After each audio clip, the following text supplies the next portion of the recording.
સમયે દૂરના દેશમાં નહીં, સપનાનો ચમત્કાર નામની એક વાર્તા શરૂ થઈ। એક સમયે શાંત મેદાન હતું। ત્યાં સૂર્યપ્રકાશ હંમેશા ચમકતો હતો અને સપનાઓ વાસ્તવિકતા જેટલા જ સાચા હતા। આ મેદાનમાં પ્રિન્સ પાયરેટ બેર રહેતો હતો, જે એક બહાદુર અને દયાળુ રીંછ હતો।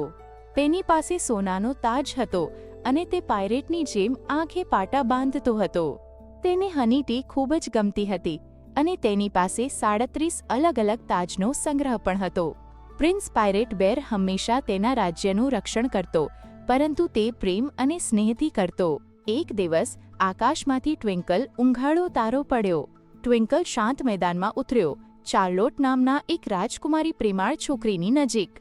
ચાર્લોટ એક સુંદર ચા પાર્ટી ગોઠવી રહી હતી।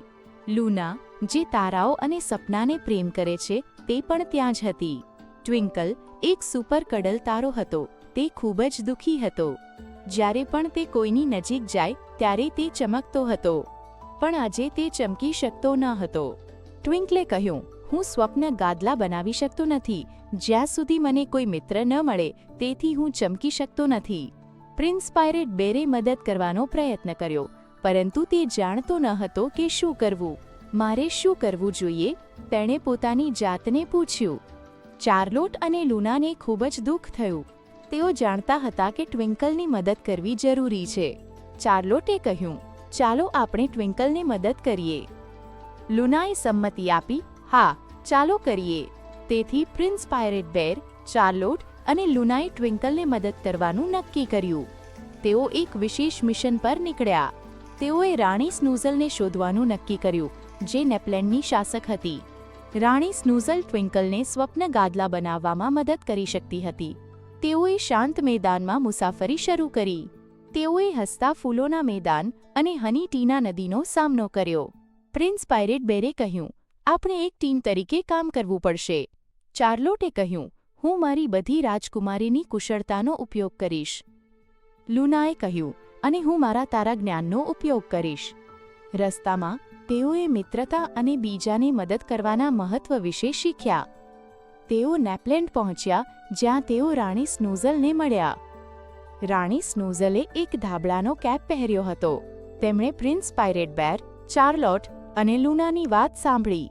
રાણી સ્નૂઝલે કહ્યું, ટ્વિંકલને સ્વપ્ન ગાદલા બનાવવા માટે એક વિશેષ યૌન પાઉચની જરૂર છે। તે ગાદલાના જટિલ માર્ગમાં છુપાયેલું છે। પ્રિન્સ પાયરેટ બેર, ચાર્લોટ અને લૂનાએ ગાદલાના માર્ગમાં નેવિગેટ કરવાનું શરૂ કર્યું। પ્રિન્સ પાયરેટ બેરે તેની બહાદુરીનો ઉપયોગ કર્યો, ચાર્લોટે તેની રાજકુમારીની કુશળતાનો ઉપયોગ કર્યો અને લૂનાએ તેના તારા જ્ઞાનનો ઉપયોગ કર્યો। તેઓએ સાથે મળીને કામ કર્યું અને આખરે યૌન પાઉચ શોધી કાઢ્યો। તેઓ ટ્વિંકલ પાસે પાછા ફર્યા। ટ્વિંકલે યૌન પાઉચનો ઉપયોગ કરીને જાદુઈ સ્વપ્ન ગાદલા બનાવ્યા। ટ્વિંકલ ખુશ થઈને ચમકી રહ્યો હતો અને આખું શાંત મેદાન પ્રકાશિત થઈ ગયું। ચાર્લોટ રાજકુમારી જેવું વાતાવરણ જોઈને ખુશ થઈ ગઈ અને લૂના તારા જોઈને રોમાંચિત થઈ ગઈ। તેઓએ સાથે મળીને ચા પાર્ટીનું આયોજન કર્યું અને અલબત્ત હની ટી પીધી। અંતે પ્રિન્સ પાયરેટ બેરે કહ્યું, આપણે જોયું કે નાનકડું કૃત્ય પણ જાદુઈ બની શકે છે। ચાર્લોટે હકાર આપ્યો, મિત્રોની મદદથી કોઈ પણ વસ્તુ શક્ય છે। લૂનાએ કહ્યું, અને સપનાઓ પણ સાચા થાય છે। અને આ રીતે તે દિવસે શાંત મેદાનમાં સપનાનો ચમત્કાર થયો। ચાલો જોઈએ કે તમે કેટલા સારા શ્રોતાહકો છો। શું તમે નીચે આપેલ પ્રશ્નનો જવાબ આપી શકો? પ્રિન્સ પાયરેટ બેર, ચાર્લોટ અને લૂના ટ્વિંકલને કેવી રીતે મદદ કરે છે?